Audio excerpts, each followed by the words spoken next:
So MNC கம்பெனின்னு எடுத்திங்கன்னா அந்த company வந்து மற்ற நாடுகள்லையும் இருக்கும், இந்தியாவிலையும் இருக்கும். ஸோ அந்த விதத்தில் சர்வேல பார்க்கும்போது இந்த லாஸ்ட் 2025 நடந்துட்டு இருக்க 2025 ஒரு கம்பெனி வந்து இந்தியாவில் இருக்குன்னா நல்ல க்ரோத் காமிச்சிருக்கு வென் கம்பேர்ட் டு குளோபல். அது என்னென்ன கம்பெனி அப்படின்றத பார்த்துடலாம். ஃபர்ஸ்ட் வந்து நெஸ்ட்லே. குளோபல் வைஸில் மார்க்கெட் கேபிடலைசேஷன் 21,30,525 crores, ரெவன்யூ வந்து 10,12,200 crores. அதே இந்தியாவில் பார்த்தீங்கன்னாக்கா மார்க்கெட் கேபிடலைசேஷன் 2,25,553 crores, ரெவன்யூ வந்து 21,236 crores. அபாட் லெபார்டரிஸ் மிகப்பெரிய ஒரு ஃபார்மா கம்பெனி. குளோபலில் market capitalisation 20,79,500 crores, revenue 3,59,800 crores. அதே இந்தியாவில் மார்க்கெட் கேபிடலைசேஷன் 63,629 crores, ரெவன்யூ வந்து 6,409 crores. Siemens company market capitalisation குளோபலில் 20,10,450 crores, revenue 7,91,115 crores.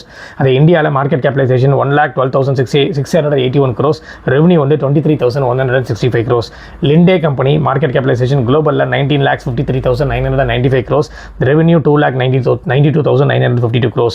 Market capitalisation இந்தியாவில் 53,112 crores, ரெவன்யூ வந்து 2,560 crores.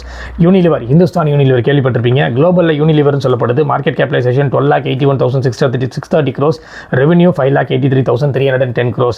அதே இந்தியாவில் மார்க்கெட் கேபிடலைசேஷன் 5,97,809 crores, ரெவன்யூ வந்து 64,738 crores. ஏபிபி இந்த கம்பெனி கேள்விப்பட்டிருப்பீங்க. மார்க்கெட் கேபிடலைசேஷன் குளோபலில் 11,91,910 crores, ரெவன்யூ 3,66,582 crores.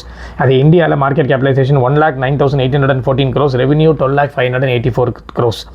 அதே ஹனிவெல் கார்பரேஷன் கேள்விப்பட்டிருப்பீங்க. சூப்பரான கம்பெனி. மார்க்கெட் கேபிடலைசேஷன் குளோபலில் 11,78,200 crores, revenue 3,30,200 crores. Market capitalisation இந்தியாவில் 31,874 crores, ரெவன்யூ வந்து 41,896 crores. கோல்கேட் பாமோலிவ் குளோபலில் மார்க்கெட் கேபிடலைசேஷன் 5,61,778 crores. அதே மாதிரி ரெவன்யூ வந்து 1,78,416 crores. அது இந்தியாவில் பார்த்தீங்கன்னாக்கா மார்க்கெட் கேபிடலைசேஷன் 60,232 crores, ரெவன்யூ வந்து 6,179 crores. ஃபைனலாக குமின்ஸ் இன்கார்பரேஷன் மார்க்கெட் கேபிடலைசேஷன் குளோபலில் 5,29,553 crores, ரெவன்யூ வந்து 3,02,689 crores. அது இந்தியாவில் பார்த்தீங்கன்னாக்கா மார்க்கெட் கேபிடலைசேஷன் 1,08,995 crores, ரெவன்யூ வந்து 11,104 crores. ஸோ ஆவரேஜாக நீங்கள் கேல்குலேட் பண்ணிங்கன்னா மற்ற கண்ட்ரியை கம்பேர் பண்ணும்போது குளோபலில் கம்பேர் பண்ணும்போது இந்தியாவோட க்ரோத் வந்து ரொம்ப அதிகமாக இருக்குது. ஸோ அதனால தான் இன்னும் பல கம்பெனிகள் எம்என்சி கம்பெனிகள் வெளிநாட்டிலேருந்து இந்த வருடமும் 2026 அதிகமான கம்பெனி இந்தியாவுக்கு வரும் நம்ம நம்பலாம்.